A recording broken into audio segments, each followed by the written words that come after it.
ਰੱਬਾ ਮਾਵਾ ਨਾ ਖੋਵੀ ਵੇ ਨਾ ਹੈ ਖੁਸ਼ੀਆਂ ਲਕੋਵੀ ਪਿਆਰ ਦੇ ਬੂਹੇ ਨਾ ਢੋਵੀ ਵੇ ਰੱਬਾ ਮਾਵਾ ਨਾ ਖੋਵੀ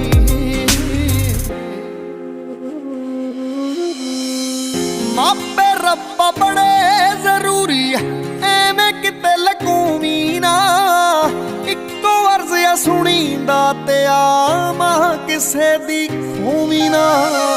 ਉੱਚੀ ਹਸਤੀ ਛੋ ਨਹੀਂ ਸਕਦਾ ਰੱਬ ਮਾਂ ਤੋਂ ਵੱਡਾ ਹੋ ਨਹੀਂ ਸਕਦਾ ਤੂੰ ਹੋਰ ਕੋਈ ਰਿਸ਼ਤਾ